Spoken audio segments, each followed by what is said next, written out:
All right, let's get right into it. There's a rumor spreading like wildfire out of Tehran. And folks, it's a big one. We're talking about unconfirmed reports that Russian military planes have just landed in Iran. Social media is absolutely buzzing.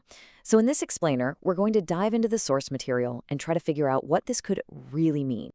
So here's the big question, right? We've got reports of 5 Russian cargo planes on the ground in Tehran. Is this just, internet chatter, or is it something more? A deliberate warning, maybe? Aimed straight at the United States? Now, we have to be clear. These claims are not verified. But the details are just specific enough that we've got to take a closer look. Okay, so Section 1, the Tehran landing. This whole thing kicked off with a huge flurry of activity online.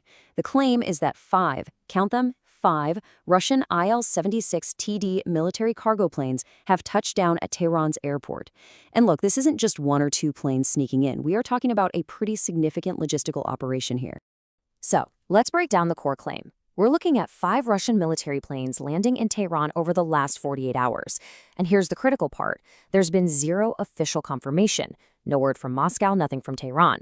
But the analysis in the source material basically says, where there's smoke, there's usually fire. The details are just too specific to ignore. So, with that in mind, let's try to figure out the potential scale of this whole thing. All right, Section 2, and this is really the big one. What's actually inside these planes? I mean, this is the multi-million-dollar question, isn't it?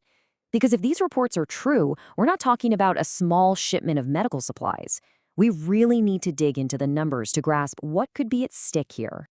Get a load of this number, 250 tons. Here's how we get there. The IL-76TD, the plane we're talking about, is an absolute workhorse. Each one can haul around 50 tons of cargo. You do the math. 5 planes, that's a potential 250 tons of military hardware. And that, of course, immediately makes you wonder, what on earth requires that much tonnage? Well, the analysis we're looking at suggests we can actually rule a few things out.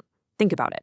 Any potential dust-up between Iran and the US isn't going to be a ground war, right? You won't see tanks rolling across the desert.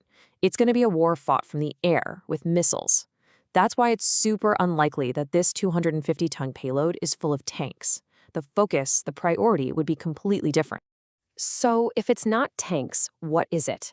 Well, when you think about an air and missile war, the speculation really boils down to 2 main suspects. Possibility 1, parts for intercontinental ballistic missiles, ICBMs. That would give Iran a brand new long-range punch. Or possibility 2, components for a really advanced air defense system to protect its own skies. Either way, we're talking about a total strategic game changer. Okay, Section 3, Russia's strategic move. This all begs the question, why? Why would Russia make such a bold, you could even say provocative move right now? Well, the answer seems to be rooted in this so-called Oil for Security Pact, a deal that was reportedly signed just last year. And it completely rewrote the rulebook for the relationship between Moscow and Tehran.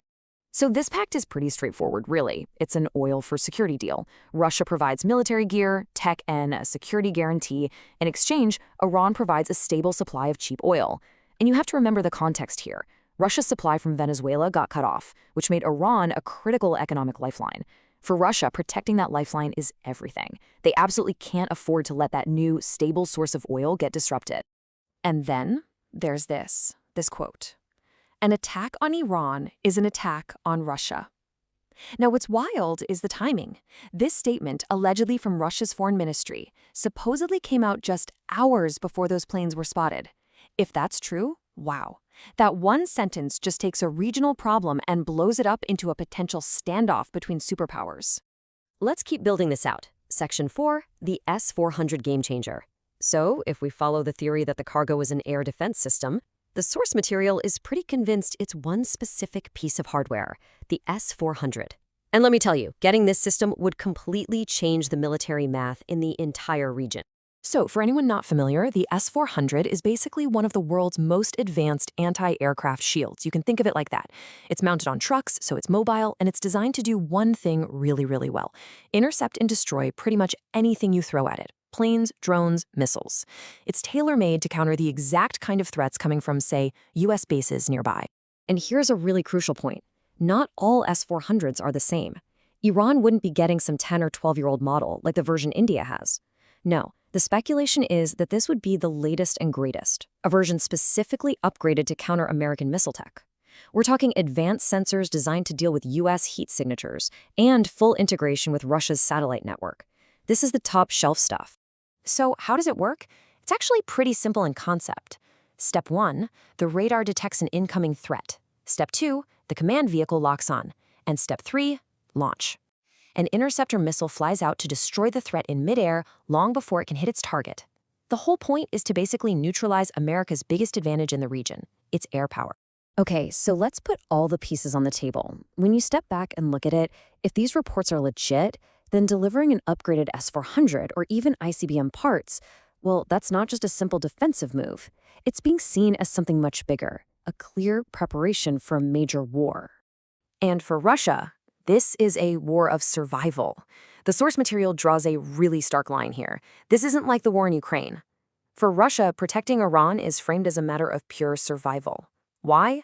Because Iran is that crucial economic lifeline we talked about. For Moscow, losing it isn't an option. The stakes are quite literally existential. And this is why this is so much bigger than just an issue between the US and Iran. You've got Iran trying to defend itself, you've got the US trying to contain Iran. But now, Russia is an active player, moving major pieces onto the board. And then there's China, who's already warning everyone to cool it, and strongly hinting that they might not just sit on the sidelines if things kick off. Which brings us to one final, pretty sobering question. Is the world witnessing the start of its next great conflict? When you take these unconfirmed flights and you look at them through the lens of this new strategic pact and the kind of advanced weapons that might be involved, you have to wonder if we're approaching a point of no return. Are these the opening moves in a game that could spiral into something much, much bigger? That's the question this rumor out of Tehran is forcing all of us to ask.